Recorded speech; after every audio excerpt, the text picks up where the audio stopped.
Hello, fellow artistes, and welcome back, swim fans. Today I'm going to show you how to build your own canvases for painting. Now, if you don't paint on canvases very much, it may be easier to go ahead and buy the pre-made canvases that are already stretched and gessoed. But if you paint a lot, it may be cheaper to go ahead and build your own. The downside, of course, to building your own is that you'll need more supplies, and this is what you will need. Duck cloth, which comes in many colors but does not come from actual ducks. Pinking shears to keep the material from unraveling. A heavy-duty stapler and a frame to stretch the cloth. To prep the canvas for painting, you will need rabbit skin glue, which does come from actual rabbits, and gesso primer. It doesn't have to be wood, but that's what we're using for this video. If you don't have access to a saw and you're not very good at working with wood, or if you were traumatized as a child when you saw your sister nearly cut her finger off with a table saw, then you may have to enlist the help of someone to help you build that frame. And I'll show you the quickest way to do that. Yeah, I need 4 16-inch square wood frames. Super. You know, provided that you aren't too feminist to ask for help. I think our stretchers are here. Oh, thank you very much. And stop oppressing me, please. Jeez.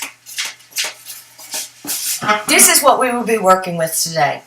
So now we can get busy putting our canvas on it. But we're going to do that in the kitchen, which is this way, I think. To gallery wrap your stretcher, cut the duck cloth to wrap completely around the edges and staple smooth to the back.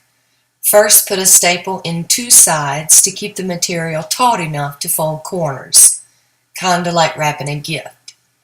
When you get the corners folded and stapled, go around the edge of the material with the staple gun to keep the canvas in place. Once you have your canvas stretched, add a teaspoon of rabbit skin glue per cup of water and completely cover the canvas. This will pull out any random wrinkles or fold creases in the material. After the canvas is dry, apply 2 liberal coats of primer, also known as gesso. The biggest advantage of this process is size customization. So I hope my video has helped someone out there who may be looking for a way to build their own canvases. And I know, canvas is a boring medium, and it's so yesterday and so over, and I agree. When I was in college, I didn't have the luxury of even buying the supplies to build my own canvases. So I painted on other things.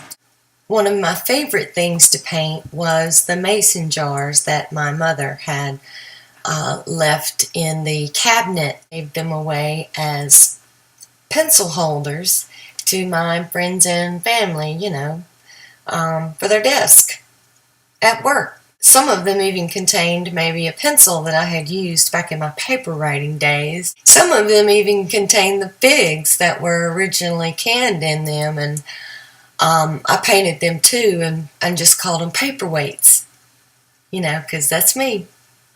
I'm a giver.